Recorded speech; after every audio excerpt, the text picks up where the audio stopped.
5월 26일 오늘 아침 주요 뉴스들 전해드립니다. 메모리얼 데이를 맞아 알링턴 국립묘지 기념식에 참여한 도널드 트럼프 대통령은 연설을 통해서 이란은 절대로 핵무기를 갖지 못할 것이다 라면서 강경한 입장을 재확인했습니다. 현재 미국과 이란은 종전 양해각서 MOU 체결을 두고 막바지 줄다리기를 벌이고 있는 상황인데요. 미국이 저강도 공습으로 압박 수위를 높이자 이란 역시 미군 드론을 격추하면서 팽팽하게 맞서고 있는 그런 막바지 상황으로 알려지고 있습니다. 다만 트럼프 대통령이 쟁점 중에 하나인 농축 우라늄의 이란 내 현지 폐기 가능성을 시사하면서 이번 협상이 극적인 돌파구를 찾을 수 있을지 전 세계의 이목이 집중되고 있습니다. 주말 동안에 이민사회를 뒤흔들고 있는 소식이죠. 연방이민서비스국 USCIS가 미국 내에서 영주권을 신청하는 신분조정 절차를 원칙적으로 불허하고 본국으로 돌아가서 미 대사관을 통해서 신청하도록 하는 새 지침을 발표했습니다. 특별한 사유가 없는 한 한인 취업비자 소지자나 유학생들의 타격이 불가피할 전망인데요. 전문가들은 해외 영사 인터뷰 절차에서 행정 검토 등으로 발이 묶여 미국 재입국이 어려워지는 모험이 될 수도 있다라고 우려를 표하고 있는 가운데 출국 전 반드시 변호사와 상담을 할 것을 권고하고 있습니다. 오늘 텍사스 전역에서 연방 상원의원 후보 등을 선출하기 위한 결선 투표가 치러집니다. 특히 공화당에서는 현직 존 코닌 상원의원과 켄 팩스턴 법무장관이 맞붙는 결선 투표가 펼쳐지면서 전통 보수와 강경 보수의 새 대결로 관심을 모으고 있습니다. 다만 메모리얼 데이 연휴 직후라서 투표율이 낮을 것으로 예상이 되어서 어느 쪽 지지층이 실제로 투표장에 더 많이 나오느냐가 승패의 최종 변수가 될 것으로 보입니다. 백악관 인근에서 또다시 아찔한 총격 사건이 발생했습니다. 지난 23일 오후에 한 21세 남성이 백악관 바로 옆 교차로에서 가방에서 무기를 꺼내 총격을 시작했습니다. 하지만 연방 비밀경호국 요원들에 의해서 현장에서 사살이 되었습니다. 이 과정에서 행인 한 명이 부상을 입었으며 연방 법무부는 이번 사건을 트럼프 대통령을 겨냥한 또 하나의 암살 시도로 규정하고 본격적인 조사에 착수했습니다.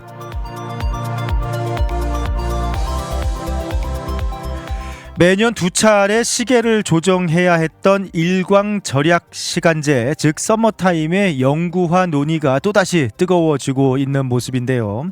트럼프 대통령이 연중 서머타임 고정 법안을 적극 추진하겠다라는 의사를 최근에 밝힌 가운데 연방 하원 소위원회는 이미 관련 법안을 통과시켰습니다.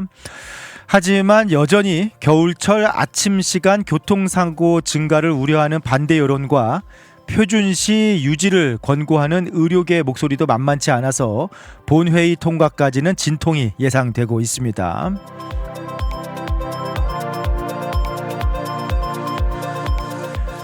구글이 연례 개발자 회의를 연 가운데 기존보다 출력 속도는 4배 빠르고 비용은 최대 3분의 1로 줄인 경량 AI 모델 제미나이 3.5 플래시와 24시간 구동되는 AI 비서 스파크를 전격 공개했습니다. 이번 발표는 경쟁사인 오픈AI와 엔스로픽을 겨냥한 가격 인하 조치와 함께 이루어져서 글로벌 AI 생태계 주도권을 잡기 위한 구글의 강한 의지가 반영된 것으로 풀이되고 있습니다. 한편 바티칸의 레오 14세 교황이 즉위 후 첫 회칙 위대한 인간성을 발표를 했습니다. 교황은 이번 첫 회칙을 통해서 인공지능이 인간을 지배해서는 안 되며 오직 인간을 위해 봉사하는 수단이 되어야 한다라고 강조했습니다. 아울러 AI가 인간의 도덕적 양심이나 공감 능력을 대체할 수 없다며 개발 전 과정에서 책무성을 분명히 하는 공통 윤리 기준이 시급하다라고 제언했습니다. 마지막으로 문학의 소식입니다. 미국의 대표적인 대중음악 시상식인 어메리칸 뮤직 어워즈에서 방탄소년단이 대상격인 올해의 아티스트를 포함해서 3관왕을 차지했습니다. 멤버들은 전원 군복무를 마친 후 다시 한번 소중한 상을 받게 해준 팬들에게 깊은 감사를 전했습니다. 이 밖에도 한국의 K-팝 회사 기획사 하이브의 걸그룹 캐츠아이가 신인상을 포함해서 3관왕에 오르는 등 미국 주류 음악계에서 K-팝의 위상이 다시 한번 빛난 하루였습니다. 지금까지 오늘 아침 주요 뉴스들 전해드렸습니다.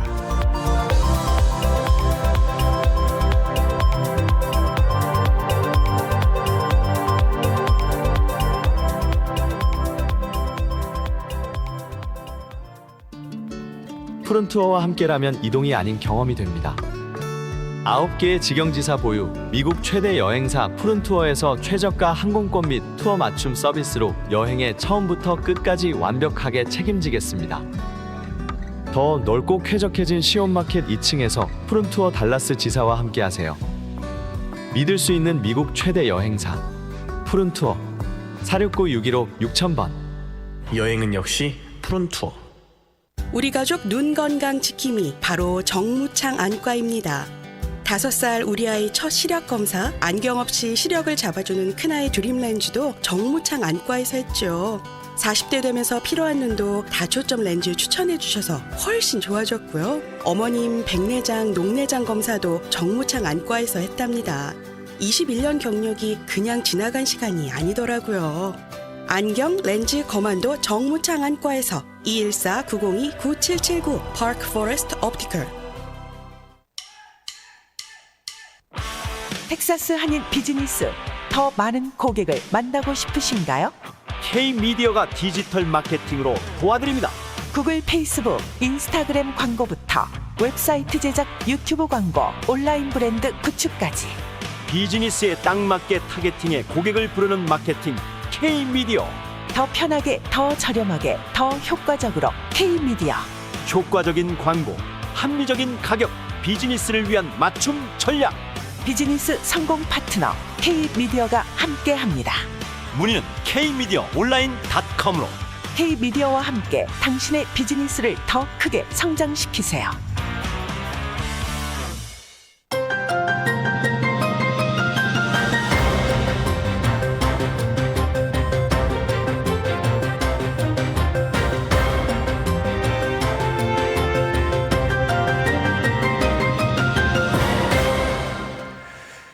우리 유튜브 DK넷 보이는 라디오 또 채팅방에 써니님께서 굿모닝 진원씨 화이팅 하세요 하시면서 주말 재미나게 보내고 건강한 모습으로 다시 뵈니 반갑습니다. 아니 주말 연휴를 얼마나 재미나게 보내셨길래 빠른 뉴스 전해주시느라 수고 만땅하세요. 중남부 유일한 한국 방송이 있어서 너무너무 항상 고맙게 생각합니다. 항상 운영자분들께 감사드립니다. 이렇게 인사해 주셨는데 감사하네요. 네.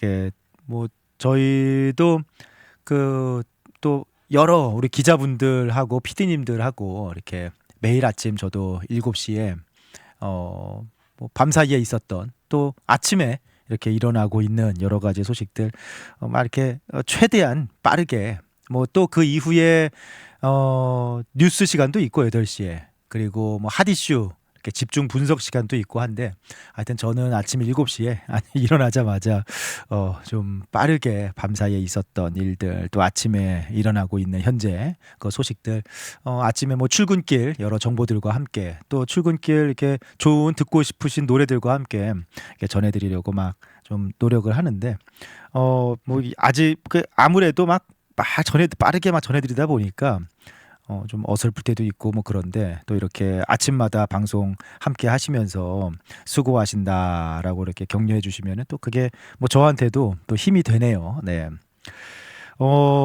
오늘 하고 내일 저희 뭐 지금 이게 모닝와이드 시간은 아니고 이제 다른 방송 시간을 오늘은 다른 방송 시간 행복 스케치 시간을 통해서 지금 주말 동안에 사실은 이민사회 난리였죠.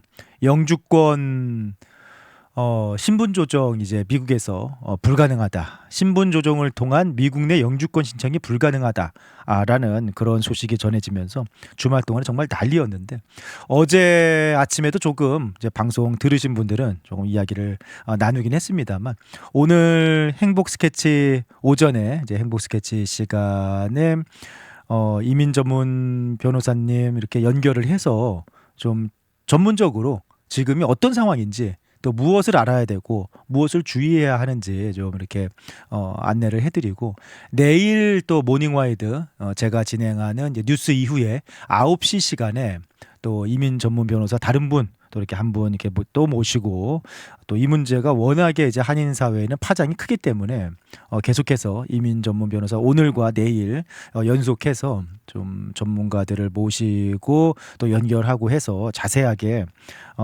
상황을 좀 알아보고 여러분들이 아셔야 될 부분들 주의할 부분들 좀 알아보도록 하겠는데요. 우선 대충 이미 뭐 주말 동안에 뉴스를 많이 접하시고 아마 너무 많은 정보를 접하셨을 수도 있어요. 해당되시는 분들은 지금 불안하니까 뭐 사실 많은 분들이 영주권 진행을 계획하시거나 진행을 하시지 않습니까? 그것도 이제 미국 내 거주하시면서 지금 방송 들으시는 많은 분들도 그렇게 연관이 돼 있으신 분들이 굉장히 많으신데 미국 내에서 신분 조정을 통해서 영주권 신청이 불가능하다라고 알려지고 이제 그 이후에 뭐 유튜브라든지 뭐 뉴스 같은 게 너무나 쏟아져 나오니까 이게 어느 정도까지가 진짜인지 뭐 어느 정도까지 맞는 이야기인지 그리고 뭐 공포심도 네 이제 그냥 다 포기하고 한국 가야 되나 아마 그런 생각이 들기도 하고 워낙에 지금 나오고 있는 이야기들은 뭐 여러 가지 뭐 생각들이 많이 드셨을 텐데 조금 다시 이제 브리핑을 해드리자면은 지난주였습니다. 21일 이민서비스국 USCIS가 정책 메모랜덤 하나를 발표를 했습니다. Adjustment of status is a matter of discretion and administrative grace and extraordinary relief라고 이렇게 되어 있는 건데 이게 뭐 한국말로 하면은 미국 내 영주권 신분 조정은 재량과 행정적인 은혜의 문제고 예외적인 구제 수단이다라는 그런 제목인데 그러니까 미국 내에서 신분 조정을 통해서 영주권을 신청하는 것은 재량에 따라서 행정적인 은혜를 베풀어 주는 것이고 그 다음에 예외적으로 구제 수단이다라는 내용입니다. 그리고 이제 그 다음 날 22일 USCIS 대변인이 한마디를 덧붙였는데 미국에 임시로 체류 중인 외국인이 영주권을 원한다면은 예외적인 상황을 제외하고는 본국으로 돌아가서 신청을 해야 한다라는 그런 내용입니다. 이제 여기까지가 알려진 내용이죠. 사실은 그 이후에는 그게 다예요. 그 이후에는 뭐 알려진 게 구체적으로는 없습니다. 근데 이제 주말 동안에 한인 사회에 막 이민 전문가 변호사님들 막 사무실로 아마 전화가 빗발쳤을 거예요.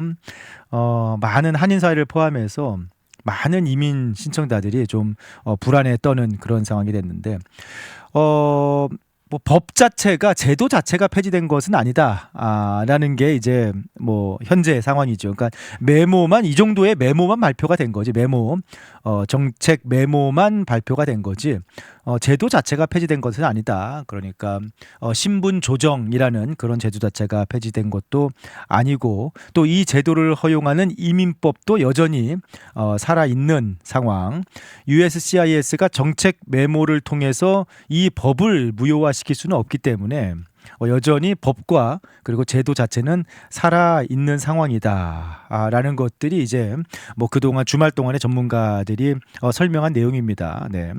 하지만 이게 파장이 큰 이유가 어쨌든 뭐 제도 자체가 사라진 것도 아니고 법이 여전히 존재하지만 그래도 지금 그 일련의 정책 기조라든지 그런 것도 그렇고 이번에 발표된 메모가 이제 즉시 효력인데, 그러니까 심사 기준 자체를 강화하겠다. 메모 그대로 예외적인 구제 수단, 미국에서 거주하면서 미국에 체류하면서 영주권을 신청해야 되는 그런 예외적인 상황이 인정되지 않으면은 쉽지 않다라는 부분이니까 심사 기준 자체를 전면 강화하겠다라는 겁니다. 기존에는 뭐 일반적으로 자격만 되면은 한국에서 영주권을 신청해서 그린카드를 받아서 미국에 입국을 하시던, 아니면은 미국에서 뭐 유학생이었든 취업 비자였든 아무튼 뭐 미국에서 이렇게 체류하고 있다가 신분 조정을 통해서 영주권을 신청하시든 자격만 되면은 대부분 다 이제 통과가 되었는데, 이제는 질문을 하겠다는 거죠. 네. 미국 내에서 체류하면서 영주권 신청하는 것은 예외적인 구제, 그리고 은혜라고 표현을 했습니다. 은혜. 네. 행정적인 administrative grace. 행정적인 은혜를 베푸는 것이다. 구제를 해주는 거, 은혜를 베풀어 주는 거니까. 그러니까 그 말은 왜 본국으로 돌아가서 영주권 신청하지 않고 미국에 계속 체류하면서 영주권을 신청할 수밖에 없는지, 왜 행정적으로 은혜를 그렇게 베풀어 줘야 되는지 그 이유를 설명하라라는 거니까 굉장히 이 메모대로 만약에 심사가 이루어진다. 뭐 제도나 법 자체가 바뀌는 건 아니지만 이 메모대로 심사가 이루어진다라면은 이거 굉장히 어려워지는 거죠. 네. 사실상 미국 내에 거주하면서 영주권을 신청하는 문 자체가 없어지는 것은 아니지만, 법과 제도가 사라지는 건 아니지만 상당히 까다로워질 수 있다. 왜 신분 조정을 처음에 비자는 뭐 그렇게 받고 들어왔는데 왜 신분 조정을 신청할 수밖에 없었는지, 미국에서 그러면서 영주권을 신청하게 됐는지, 처음부터 영주권을 얻을 생각으로 미국에 비자를 받아 들어온 것은 아닌지, 뭐 이제 그런 부분들을 굉장히 까다롭게 심사하지 않을까 싶네요. 2003-2024 회계연도 한 해 미국 내에서 신분 조정을 통해서 영주권을 받은 사람이 78만 3천 명이랍니다. 어마어마한 숫자죠. 그러니까 이게 그냥 예외적인 케이스라고만 얘기하기에는 한 회계연도에만, 한 해만 미국 내에 체류하면서 신분 조정을 통해서 영주권을 받은 사람이 78만 명이 넘는답니다. 그러니까 이게 뭐 어마어마한 숫자니까, 그러니까 이게 뭐 어느 정도까지 진짜 이 예외적 케이스라는 게 어느 정도까지, 한 뭐 이 70만 80만이 달하는 이 신분 조정을 통한 영주권 신청자들이 다 미국 내에서 영주권 신청이 불가능해지는 것인지, 이 예외적인 케이스 허용이라는 게 범위가 어느 정도인지 뭐 지금은 알 수가 없죠. 현재 계류 중인 신청 케이스만 해도 무려 120만 건이다라고 합니다. 네. 그러니까 지금 이 정도의 케이스가 전부 다 이번 메모의 영향권에 들어갈 수 있는 것인지. 네. 아무튼 뭐 소송 가능성도 있다고 해요. 이 메모가 사전 예고 없이, 뭐 서명도 없이 즉시 효력을 발생했다라는 점에서 이민법 전문가들이 큰 우려를 표하고 있는데, 소송 가능성도 있다라고는 합니다만 전체적으로 이민 기조와 정책이 변화하고 있는 것은 뭐 확실하고, 뭐 그렇게 이 합법 이민도 축소하고 있다. 그러니까 트럼프 2기 행정부 출범 초기에 불법 이민자들, 처음에는 범죄 이력이 있는 불법 이민자들 체포 추방이었습니다. 그러니까 이미 사실은 추방되었어야 할 사람들인데 여러 가지 행정 절차상 추방되지 않고 있었던 사람들을 찾아서 추방시키는, 체포 추방시키는 그런 일들이 진행이 됐고, 그 이후에 이제 뭐 그 정도 범죄 이력이 있지 않아도 뭐 사소한 이력이라고 할지라도 불법 체류자들 뭐 체포 추방 조치들이 활발하게 좀 이루어졌고요. 이제는 합법 이민 자체도 축소하는 그런 기조로 가고 있지 않은가. 얼마 전에 미국이 요즘에 트럼프 행정부가, 그리고 공화당 내 일부 강경파들이 왜 이민을 줄이려고 하는가, 전체적인 이민 축소 방향으로 가고 있는데 뭐 합법 이민 축소 기조가 뭐 현실이 되고 있는 그런 모습입니다. 작년에 입국 제한 조치 전 세계 40개국까지 확대하면서 아예 입국 제한 조치가 확대되고 이민 비자 발급이 그 75개국까지 늘어났죠. 네. 이민 비자 발급 전면 중지가 75개국까지 늘어났고요. 그다음에 이제 이어서 H1B 전문직 비자, 취업 비자 같은 경우에 $10,000 수수료, 그다음에 또 연봉에 따른 이런 카테고리 등급제를 실시를 해서 상당히 H1B도 꼭 필요한 사람만 받을 수 있게 이렇게 제도가 바뀌기도 했고요. 얼마 전에 유학생 같은 경우에도 체류 기간 4년 제한이라든지 뭐 이렇게 뭐 그다음에 최근에 또 영주권 전면 재심사 들어간다든지 트럼프 행정부 2기 행정부 출범 이후에 합법적인 입국도 크게 줄고 있다. 합법적인 이민 경로가 불법 입국보다 2배 이상 빠른 속도로 축소되고 있다라고 하니까 불법 이민도 줄고 있지만 사실은 합법 이민이 더 빨리 줄고 있다라는 겁니다. F1 유학생 비자는 지금 절반 가까이 줄어들었다라고 하고요. 가족 초청 비자도 30% 줄어들었다라고 하고 H1B 취업 비자 발급도 25% 감소했다라고 하는데 이제 또 주말을 앞두고 발표된 메모를 통해서 신분 조정을 통한 영주권 신청도 뭐 한 해에 70만 명이 넘게 신청할 정도인데 그것도 상당히 까다롭게 사실상 예외적인 것만 인정하는 그런 방향으로 바뀐다라는 부분, 전체적으로 미국의 이민 기조, 이민 정책, 합법 이민 축소 정책이 본격적으로 시행이 되고 있지 않나 싶습니다. 아무튼 이번 메모와 관련해서 법적인 도전, 소송이 아마 이루어질 것으로 보고 있습니다. 네, 그래서 여러 이민 단체들이 이미 이번 메모에 대한 검토에 들어갔고 법적 도전이 시작이 되면은 법원이 집행 정지 명령을 내릴 가능성도 있고 지금 아직까지 구체적으로 아까 말씀드린 대로 그 어마어마한 숫자의 신분 조정을 통한 영주권 신청 중에서 실제로 어느 정도 범위까지 강력하게 이거를 시행할 건지 그것도 아직까지 뭐 구체적으로 확실하지 않기 때문에 재량에 따라서 은혜를 베푼다, 예외적인 구제 조치를 허용한다라는 메모였기 때문에 이게 어느 정도인지 몰라서 뭐 좀 지켜봐야겠습니다. 전문가들은 우선 너무 패닉하지 마시고 하던 일을 계속 하시라고 합니다. 하지만 지금의 상황을 가볍게 보지도 마시고 꼼꼼하게 준비해서 이제 하던 일들을 진행하면서 상황을 보자라는 게 뭐 전문가들의 의견이다라고 하는데요. 미국이 사실 이민자들이 만들어 온 나라다, 이민자의 나라다 하지 않습니까? 네, 그런데 현재의 트럼프 2기 행정부 기조는 이민 자체를 줄이는 방향으로 가고 있지 않은가. 네. 아무튼 오늘 행복 스케치 시간에 그리고 내일 또 9시 모닝와이드 시간에 계속해서 이민 전문 변호사님 연결을 해서 자세한 현재 상황들 여러분들에게 좀 설명도 해드리고 안내해드리도록 하겠습니다. 여행의 기분 좋은 출발이자 행복한 마무리가 되었으면 하는 바람. 하늘 위에서도 집처럼 편안하기를 바라는 바람. 바쁜 비즈니스 일정에서도 잠시 휴식이 되었으면 하는 바람. 이 모든 바람을 담아 최고의 서비스를 약속드립니다. 마음까지 케어하는 비행, 대한항공. Korean Air. 전통 중화요리 전문점 동보성. 50년 중화요리 경력의 특급 호텔 출신 오너 셰프, 깊고 풍부한 맛, 엄선된 식재료, 가족, 친구 모임, 각종 모임엔 동보성이 딱입니다. 가정의 달을 맞아 특별 이벤트를 진행합니다. 6월 30일까지 130불 이상 주문 시 왕새우 칠리 소스를 서비스로 드립니다. 프리스코점은 그동안의 성원에 감사드리며 영업을 3월부터 마무리하게 되었습니다.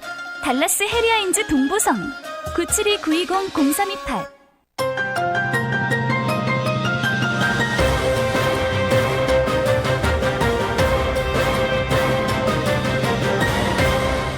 자, 한 가지 소식 더 전해드리면요. 오늘 텍사스 전역에서 이제 선거가 좀 진행이 됩니다. 근데 특히나 미국 전국적으로 주목을 받고 있는 게 공화당 연방 상원의원 후보 결선 투표가 주목을 받고 있는데 이게 뭐 누가 되든 그 이후에 파장이 상당합니다. 지난 3월 공화당 연방 상원의원 후보를 뽑는 1차 경선이 치러졌는데 그때 어느 후보도 과반이 실패하면서 상위 득표자 2명이 오늘 결선 투표에 나서게 됩니다. 오늘 이제 하루 종일 투표가 진행이 되는데 아무래도 이제 방학이 막 시작이 되었고 메모리얼데이 연휴 끝나고 오늘 첫날이어서 전체적으로 투표율이 좀 낮지 않을까라는 그런 상황이에요. 네. 사전 투표율이 예전보다 좀 높았던 편이긴 한데 그런데 이제 공화당 지지자들이 대체로 투표 당일 본투표 많이 참여하는 편이잖아요. 그런데 뭐 이제 오늘 투표율이 좀 낮지 않을까. 그리고 전체 등록 유권자 대비로는 여전히 좀 낮은 수준이어서 오늘 실제로 얼마나 누구를 지지하는 사람이 투표장에 나오느냐가 승패를 가를 가장 큰 변수가 될 것으로 보이는데 뭐 여러 이제 결선 투표들이 열립니다만 특히 주목받는 게 공화당 상원의원 결선 투표입니다. 그 유명한 존 코닌 현 상원의원과 거기에 도전하는 캠 팩스턴 텍사스 법무장관의 결선 투표인데 존 코닌 뭐 공화당 내의 대표적인 베테랑 정치인이죠. 무려 2002년부터 텍사스를 대표해온 현직 상원의원입니다. 4선 의원이고 무려 이번에 5번째 임기를 노리고 있는 대표적인 인물이고 공화당 상원 내에서도 사실상 2인자 자리를 차지하고 있는 공화당 내 거물 정치인이죠. 네. 텍사스 공화당의 든든한 자금줄이자 정재계를 연결하는 교두보 역할을 지난 20년이 넘는 세월 동안 해왔고 기업인들과 주류 보수층의 두터운 신뢰를 받아온 인물입니다. 텍사스에서 정치 기부자들이 가장 아끼는 정치인이다라는 평가를 받아왔고요. 올해 이제 74세인데 전형적인 워싱턴 내부자고 전통 보수 공화당의 상징과 같은 그런 인물이 바로 존 코닌 상원의원입니다. 근데 여기에 도전장을 내민 인물은 완전히 다른 성향의 인물이죠. 캠 팩스턴 텍사스 법무장관입니다. 한마디로 마가, 네, 이제 트럼프 대통령의 강경 지지 세력을 대표하는 인물입니다. 연방 선거 결과에 이의를 제기했던 인물이고, 그리고 뭐 사실상 뭐 지난 몇 년 동안 여러 스캔들을 또 겪어왔던 그런 항상 이렇게 뭔가 논쟁의 중심에 서는 그런 인물 중에 한 명입니다. 부패 혐의로 탄핵 소추를 당했다가 가까스로 위기를 넘긴 전력도 있기도 하고요. 코린 측은 이 점을 집중적으로 공격하고 있는데 캠 팩스턴은 뭐 이런 것들을 기존의 기득권 공화당의 탄압이다라고 이렇게 주장을 하면서 지금 현재 트럼프 대통령 강경 지지 세력 마가 층을 결집을 시키고 있는 그런 모습이에요. 그래서 워싱턴의 노련한 정치 베테랑 그리고 다른 쪽은 뭐 여러 가지 논란의 중심에 있는 인물이지만 트럼프 지지자들의 지지를 등에 업고 그리고 또 트럼프 대통령이 공식 지지 선언을 했잖아요. 그동안 사실 어느 한 명을 공식 지지하지는 않고 뭐 내가 공식 지지하는 후보로 단일화해야 된다라는 그 정도 의견만 내왔는데 그리고 실제 공식 지지는 좀 미뤄왔는데 지난주에 캠 팩스턴에 대한 지지를 공식 선언을 했습니다. 그러면서 존 코닌 상원 의원을 향해서는 내가 어려울 때 돕지 않았던 충성하지 않았던 인물이다라고 직격탄을 날렸습니다. 그게 이제 2024년 대선에서 트럼프 지지 선언을 존 코닌이 바로 하지 않고 뉴햄프셔 경선 이후로 미뤘다라는 게 이제 이유인데 존 코닌은 나에게 매우 불충했다. 팩스턴은 절대 실망시키지 않을 것이다 라면서 공개 지지하고 마가 강 지지층을 팩스턴 쪽으로 결집을 시키고 있는 상황입니다. 네, 그래서 뭐 이런 분위기 완전히 좀 갈라져 있는 분위기인데 지금 이제 통계 오차 범인의 초박빙이긴 한데 분위기는 의외로 살짝 현재 캠 팩스턴 쪽으로 넘어가고 있는 상황이라고 해요. 이거 상당히 반전입니다. 사실은 캠 팩스턴이 존 코닌을 이길 수 있을까라는 게 분위기였는데 최근의 분위기에서는 공화당 내 분위기에서 분명히 팩선 쪽으로 약간 분위기가 넘어가는 뭐 그런 분위기도 보이고 있습니다. 그래서 트럼프 대통령이 공개적으로 캠 팩선을 지지하고 있는 상황에서 어떤 결과가 나타날지 지금 공화당 내부 분위기는 심상치 않아요. 네, 거인들의 싸움이다라고 하면서 이게 너무나 크게 공화당 내부에서 충돌을 하기 때문에 선거가 끝난 뒤에 공화당 내부에서 이것을 좀 치료하고 치유하고 담장을 고쳐야 되는 게 만만치 않을 것이다. 그러니까 공화당 내부 상처가 굉장히 클 것으로 이렇게 예상을 하고 있고요. 네, 존 코닌을 지지하는 세력들은 캠 팩슨을 두고 공화당 내부에서 등에 칼을 꼽는 짓을 한다라고 이렇게 배신감을 토로하고 있는 뭐 이제 그런 상황이에요. 그래서 이번 선거, 이제 오늘 선거를 통해서 존 코닌이 되든 캠 팩슨이 되든 공화당 내부에서는 상당한 상처가 남을 것으로 보이고, 이제 그렇게 되면은 11월 본선거에 민주당의 탈라티코 하원 의원이 지금 상당히 선전을 하고 공화당 후보를 기다리고 있는 상황이거든요. 그래서 텍사스 공화당 입장에서는 이런 구도가 펼쳐지는 것 자체가 지금 상당히 문제가 있다. 네, 충격적이다. 텍사스에서 상원 의원 의석이 민주당 후보가 지금, 사실 민주당 지금 탈라티코가 1대1로 붙으면은 존 코닌에게도 이기고, 현재 상황에서는 이제 후보 단일화가 아직 안 된 상황이니까 존 코닌에게도 승리, 팩슨에게도 승리라는 여론조사가 나오고 있거든요. 그러니까 그 통계 여론조사만으로도 지금 전통적으로 공화당 텃밭인 텍사스에서는 상당한 충격을 받고 있는 그런 상황입니다. 그래서 뭐 이런 상황 속에서 오늘 공화당의 후보가 누가 될 것인지, 그리고 과연 공화당이 존 코닌이 되든 팩슨이 되든 전체 공화당이 하나로 마음을 모아서 지지를 이끌어낼 수 있을 것인지, 그 다음에 11월 이제 탈라티코를 상대로 여전한 공화당 우위를 입증해 보일 수 있을 것인지, 네, 아무튼 뭐 이게 상당히 어떤 상황이 펼쳐질지 오늘 미 전역이 좀 집중하는 그런 텍사스 런오프 결선 선거가 되지 않을까라는 생각이 드네요. 자, 지금까지 오늘 아침 미국 소식 좀 모아서 전해드렸습니다.